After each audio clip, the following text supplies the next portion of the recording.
Okay, I'm going to do the valve clearances on my 2020 Husqvarna Vitpilen.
So I've got all the bolts off the top.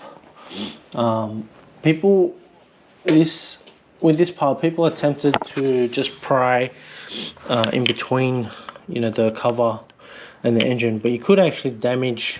You can scratch it and you break the seal. But there's a little lip here, so I'm gonna try and. Oh, that just came right off.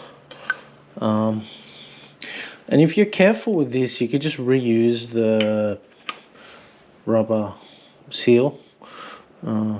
But yeah, so far it's been pretty easy. This is probably one of the easier bikes, but we'll see if I can get to the actual, without taking this throttle body off, because this thing's huge. Like, you got the air filter and the throttle body and all the wires and pipes and stuff. So hopefully I don't have to take that off, but if I could just get to and start measuring just with this cap, then that will be pretty easy. Okay, so actually the cap is off. Just needed a little bit, not much persuading, but it came off. I wonder if I can get it out though. Let me see.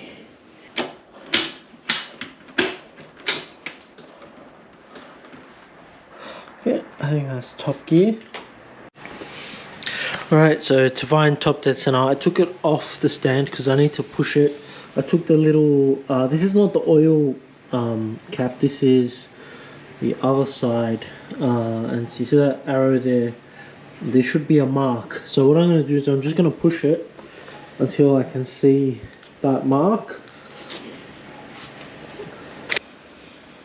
I missed it. I just keep going over. So when the arrow comes, I know it's like a warning.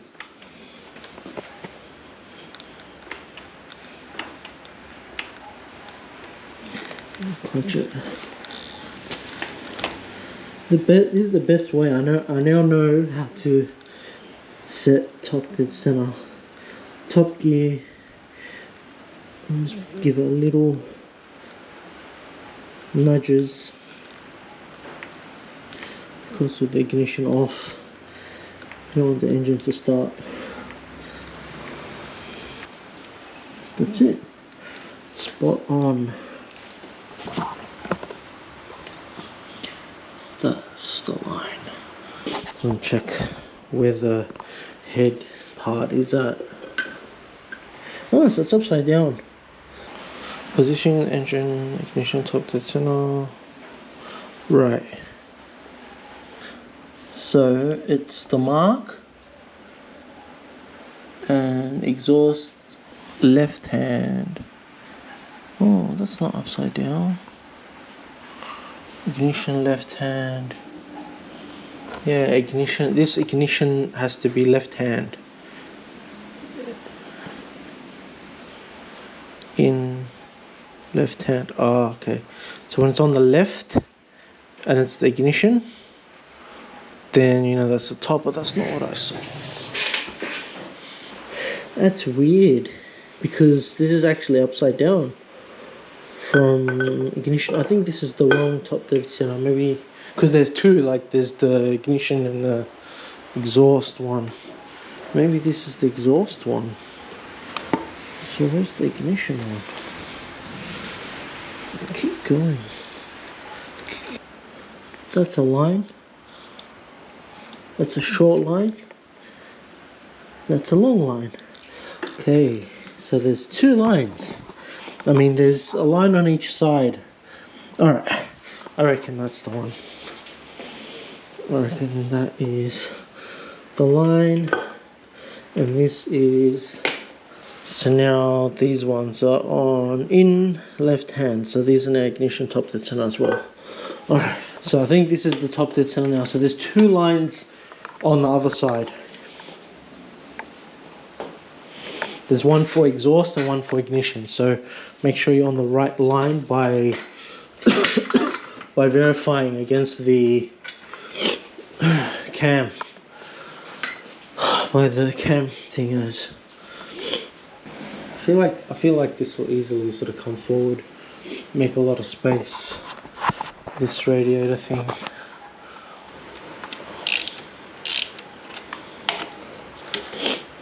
You gotta be careful here because you don't want to damage like any part of the radiator.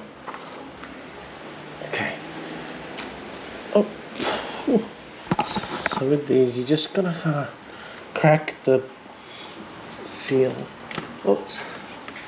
Just gotta crack the seal out so it comes off easier. Okay, here it comes.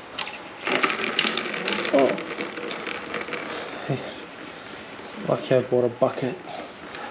And then plenty of space here.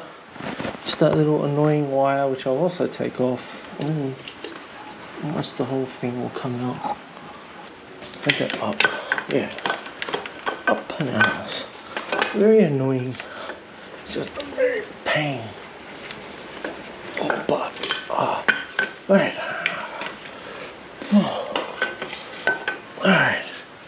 I think that cable was the annoying part, so I'll get rid of that. Oh. Hopefully I didn't damage any of this. It's fine. I might actually still use the old gasket, just put a bit of... Okay, so the exhaust needs to be 15 to 0.15 to 0.20, so 15 to 20. The intake needs to be 10 to 15, so I don't remember that. Exhaust 15 to 20. I might actually take these out. Be a bit easier to use. Maybe I'll just do the intake first. I know that the scariest ones, the most important ones, I mean, are the ones that this is the exhaust one. You don't want the exhaust to be too tight, or else you'll burn valves. So that's kind of where it's at. If they're too loose, I mean, if they're a little loose or just right on the edge, probably doesn't even matter. But if they're tight right on the edge, then that's when I'd change it, especially for the exhaust, because they will burn. If it's the intake gets cooled by fuel. If it's It's not direct injection. If it is direct injection, it's the same story as the exhaust. Oof, that is really good. That is so good.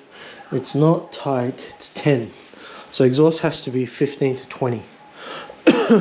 So that went in like nothing. 13. Let's go lower. Let's go like the top absolute, like minimum. If the minimum fits, then I don't have to do any valve adjustments. 15. This fits. Yeah, a little bit of a grind, but it fitted. Oh, no, don't tell me. Unless, Alright, this was in the way. Lucky. I don't want to have problems. Center it, get it through. Yeah, that went in easy. Nice. Do the intake side now. So the intake, if 15, the upper tolerance for the intake is 15. So that's a bit low. So let me just see. It's really difficult. Like, it's just, I think that ideally, like, the whole engine is out. Even the cover's in the way. Like, so annoying. Such an annoying thing to do. The intake doesn't even matter, to be honest. Unless it's like huge. I use two hands like to guide it through. And yeah, maybe like yeah, this isn't fitting. This ain't fitting, which is actually good because 15 is the upper tolerance. So exhaust needs to be 15 to 20. So I'll try 18. 15 fit, which is a relief. If 18 fits, it's a little bit more of a relief. No, 18 doesn't fit.